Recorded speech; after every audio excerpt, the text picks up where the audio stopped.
Something's wrong. Now, when there are problems in this part of the brain, when it works too hard, which is usually due to a deficit in the neurotransmitter serotonin, and when serotonin levels are low, the cingulate gets hot, and people get stuck. They might get stuck on a worry. What's a worry? It's an anxious thought that they can't let go of, right? Or they might have an obsession.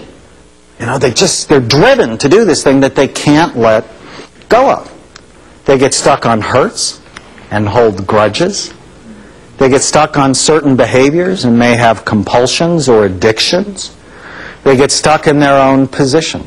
It's so irritating because they end up to be oppositional and argumentative. People who have this problem, it's like no matter what it is you say to them, they argue with you. Have you ever been around people like this? Am I the only person? I mean, if you say it's a nice day today, I mean, something is innocuous, it's a nice, they'll immediately go, oh, it's not that nice. It was nicer yesterday. They see too many errors. So they're always fault-finding.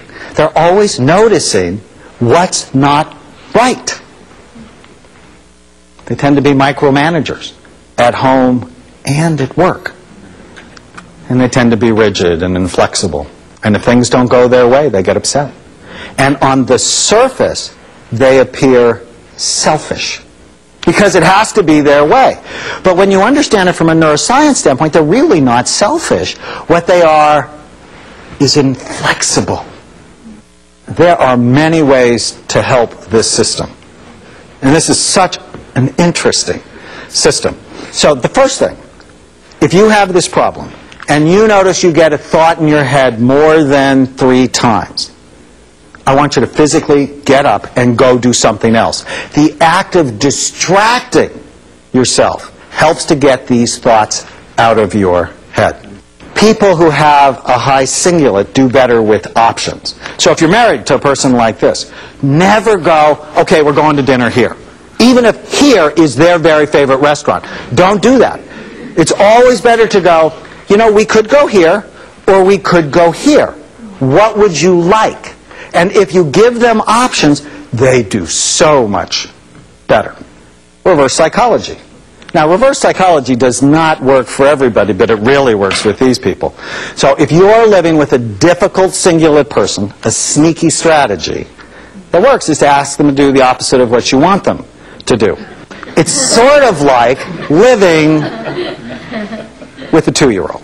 And if you wanted a kiss from a 2-year-old, you would never say, give me a kiss. Because as soon as you said, give me a kiss, I don't want to. If you really want a kiss, what you say is, I don't want a kiss. Today, we're not kissing. No way, we're not kissing. And within 30 seconds, they have to give you a kiss or they're going to die. Living with a singular person is sort of the same thing. And exercise. Exercise is amazing for this part of the brain because what exercise does is it boosts serotonin levels to the brain and it makes people more flexible. So if you're in a fight with a cingulate person, the best thing you can do is take them for a long walk. Now, for the first 15 minutes, don't talk about anything that's sensitive. After about 15 minutes, what you'll notice is they're just so much easier to get along with and they're more likely to see your point. Now, if you give these people a high-protein, low-carbohydrate diet, they will concentrate better on the things that bother them. They get more irritable. The best diet for cingulate people is a higher carbohydrate, lower protein diet because things like bread and pasta are mood foods for them. Now, if needed, there are also certain natural supplements like 5-HTP or medications that help balance this part of the brain. I talk about them in the book. But what I want to do is I want to tell you about a story of a man who came up to see me at one of my lectures, and he said, Dr. Amen, he said, I'm so grateful for all the things that you taught me. It's really changed the way I live my life, especially my marriage. He said, I'm married to a woman who has the cingulate from hell. No matter what I say, she says the opposite. It's so frustrating. For years, I just thought she didn't love me. And now I know It has to do with how her brain works. So if I used to ask her to go to the store, she would always get mad at me. It's like, I can't do that. Can't you see how busy I am? And so I stopped asking her to do anything with me. But now, after I've listened to you, what I realize is I have to ask things in the opposite. So if I want her to go to the store with me, I say, sweetheart, I'm going to go to the store. You probably don't want to go with me. What do you mean I don't want to go with you? Of course I want to go with you. We hardly spend any time. What is the matter with you? He said, I'm just so grateful, but I'm still having one problem that I hope you can help me with. I said, what's that? He said, it's the sex thing. I said, what do you mean? He said, well, it doesn't sound right to say, I'm going to go have sex. You probably don't want to come with me.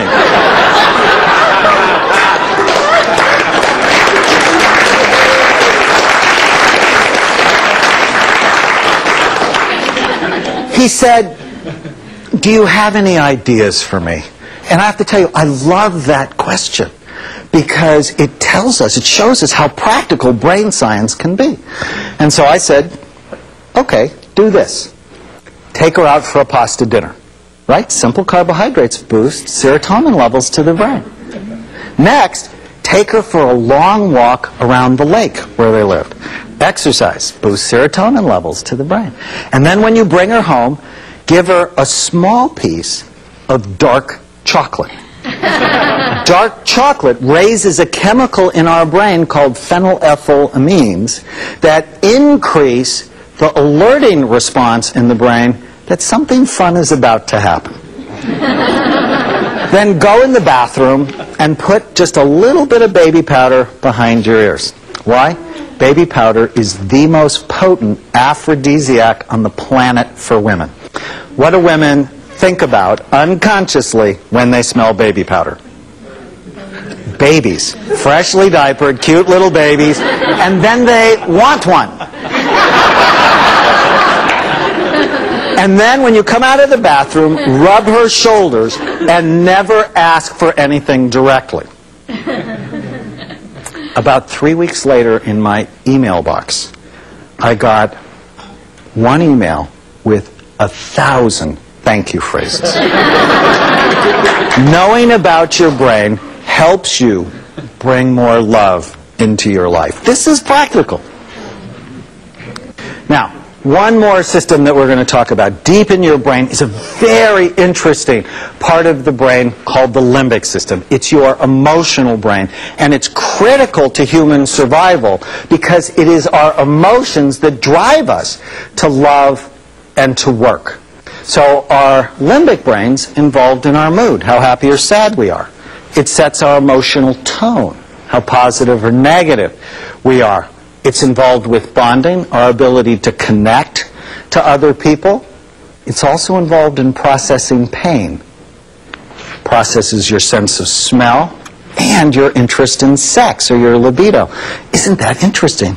That smells and sex go hand in hand. The whole perfume industry is based on that fact. Now, I already talked about baby powder as a powerful aphrodisiac for women, but did you know that cinnamon is a powerful aphrodisiac for men?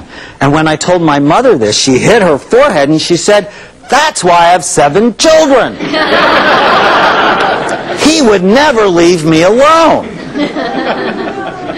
Being Lebanese, she cooks with a lot of cinnamon.